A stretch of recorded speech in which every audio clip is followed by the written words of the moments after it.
بسم اللہ الرحمن الرحیم اللہ کے نام سے جو رحمان اور رحیم ہے۔ البقرہ نام اور وجہ تسمیہ۔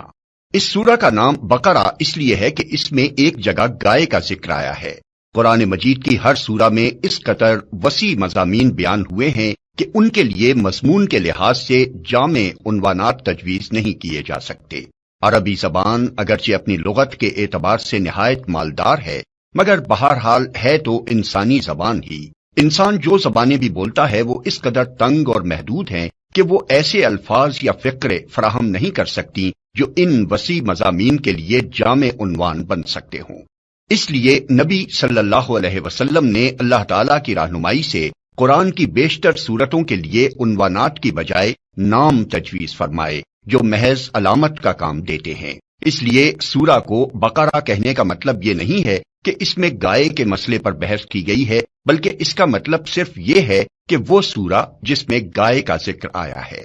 زمانہ نزول۔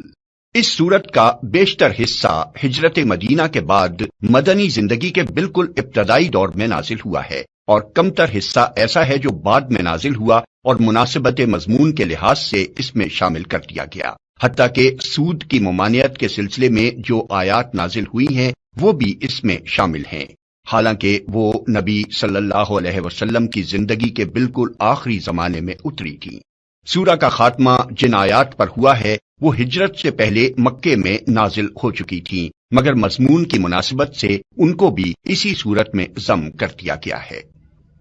شان نزول۔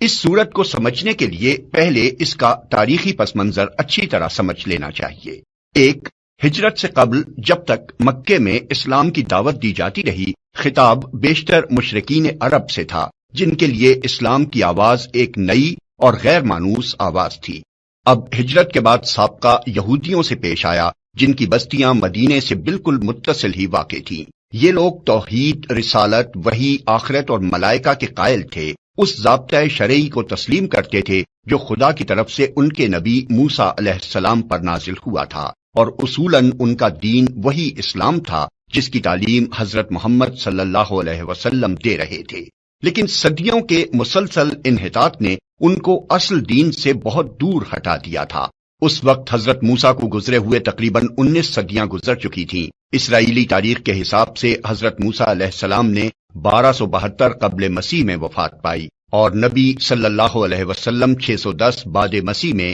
منصب نبوت پر سرفراز ہوئے۔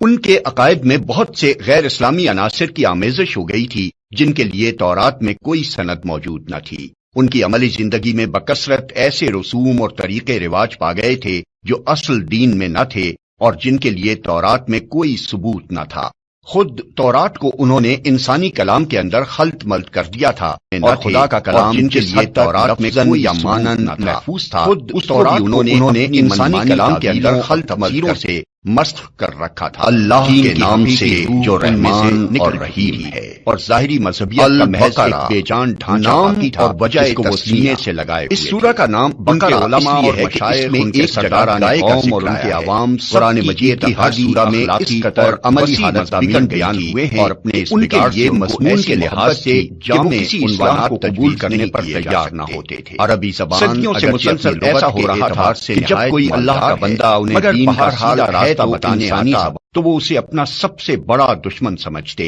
اور ہر ممکن طریقے سے کوشش کرتے تھے کہ وہ کسی طرح اصلاح میں کامیاب نہ ہو سکے۔ یہ لوگ حقیقت میں بگڑے ہوئے مسلمان تھے جن کے ہاں بدعتوں اور تحریفوں، منہ شگافیوں اور فرقہ بندیوں، استخاں گیری اور مغز افغنی، خدا فراموشی اور دنیا پرستی کی بدولت انحطاط اس حد کو پہنچ چکا تھا کہ وہ اپنا اصل نام مسلم تک بھول گئے تھے، محض یہودی بن کر رہ گئے تھے، اور اللہ کے دین کو انہوں نے محض نسل اسرائیل کی آبائی وراثت بنا کر رکھ دیا تھا۔ پس جب نبی صلی اللہ علیہ وسلم مدینہ پہنچے تو اللہ تعالیٰ نے آپ کو ہدایت فرمائی کہ ان کو اصل دین کی طرف دعوت دیں۔ چنانچہ سورہ بقرہ کے ابتدائی 15-16 رکوع اسی دعوت پر مشتمل ہیں۔ ان میں یہودیوں کی تاریخ اور ان کی اخلاقی و مذہبی حالت پر جس طرح تنقید کی گئی ہے، اور جس طرح ان کے بگڑے ہوئے مذہب و اخلاق کی نمایاں خصوصیات کے مقابلے میں حقیقی دین کے اصول پہلو بپہلو پیش کیے گئے ہیں، اس سے یہ بات بالکل آئینے کی طرح واضح ہو جاتی ہے کہ ایک پیغمبر کی امت کے بگاڑ کی نوعیت کیا ہوتی ہے۔ رسمی دینداری کے مقابلے میں حقیقی دینداری کس چیز کا نام ہے، دین حق کے بنیادی اصول کیا ہیں، اور خدا کی نگاہ میں اصل اہمیت کن چیزوں کی ہے۔ 2. مدینہ پہنچ کر اسلامی دعوت ایک نئے مرحلے میں داخل ہو چکی تھی۔ مکہ میں تو معاملہ صرف اصول دین کی تبلیغ اور دین قبول کرنے والوں کی اخلاقی نگاہ میں تک اصل اہمیت، مگر جب ہجرت کے بعد عرب کے مختلف مدینہ پہنچ کر اسلامی دعوت ایک نئے مرحلے میں داخل چکے تھے، ہر طرف سے سمٹ معاملہ ایک جگہ جمع ہونے لگے اور انصار کی مدد کرنے والوں کی اخلاقی ریاست میں بنیاد پڑ گئی۔ جب تو اللہ تعالیٰ نے تمدن، معاشرت، معیشت، قانون اور سیاست کے متعلق بھی اصولی ہدایات دینی شروع کی اور یہ بتایا کہ اسلام کی اساس پر یہ نیا نظام زندگی کس طرح تعمیر کیا جائے۔ اس سورت کے آخری 23 رکوعات زیادہ تر انہی ہدایات یہ بتایا کہ اسلام کی اساس پر یہ نیا نظام زندگی کس طرح متفرق طور پر اس سورت کے آخری 23 رکوعات زیادہ تر انہی ہدایات یہ بتایا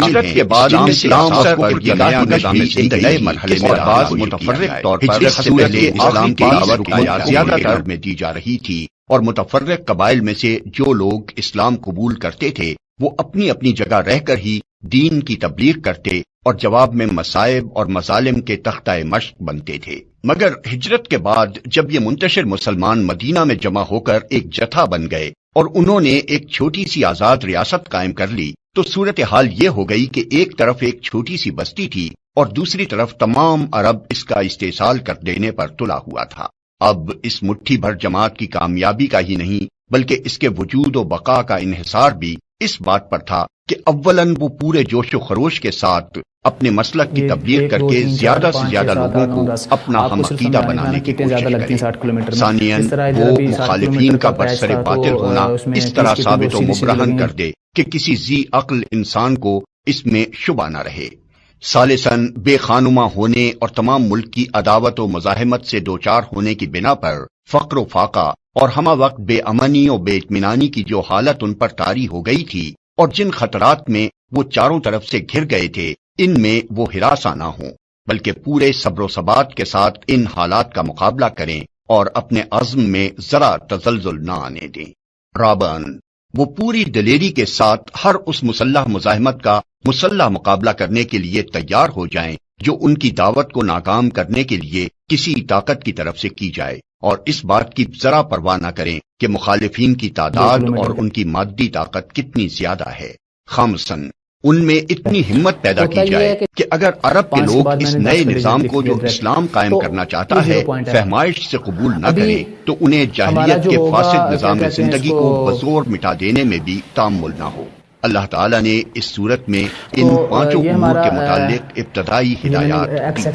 دی۔ 4. دعوت اسلامی کے اس مرحلے میں ایک نیا عنصر بھی ظاہر ہونا شروع ہو گیا تھا اور یہ منافقین کا عنصر تھا۔ اگرچہ نفاق کے ابتدائی آثار مکہ کے آخری زمانے میں بھی نمایاں ہونے لگے تھے، مگر وہاں صرف اس قسم کے منافق پائے جاتے تھے جو اسلام کے برحق ہونے کے تو معترف تھے اور ایمان کا اقرار بھی کرتے تھے، لیکن اس کے لیے تیار نہ تھے کہ اس حق کی خاطر اپنے مفاد کی قربانی اور اپنے دنیاوی تعلقات کا انقطاع اور ان مصائب و شدائد کو بھی برداشت کر لیں جو اس مسئلہ کے حق کو قبول کرنے کے ساتھ ہی نازل ہونے شروع ہو جاتے تھے۔ مدینہ پہنچ کر اس قسم کے منافقین کے علاوہ چند اور قسموں کے منافق بھی اسلامی جماعت میں پائے جانے لگے۔ ایک قسم کے منافق وہ تھے جو قطعاً اسلام کے منکر تھے اور محض فتنہ برپا کرنے کے لیے جماعت مسلمین میں داخل ہو جاتے تھے۔ دوسری قسم کے منافق وہ تھے جو اسلامی جماعت کے دائرہ اقتدار میں گھر جانے کی وجہ سے اپنا مفاد اسی میں دیکھتے تھے کہ ایک طرف مسلمانوں میں بھی اپنا شمار کرائیں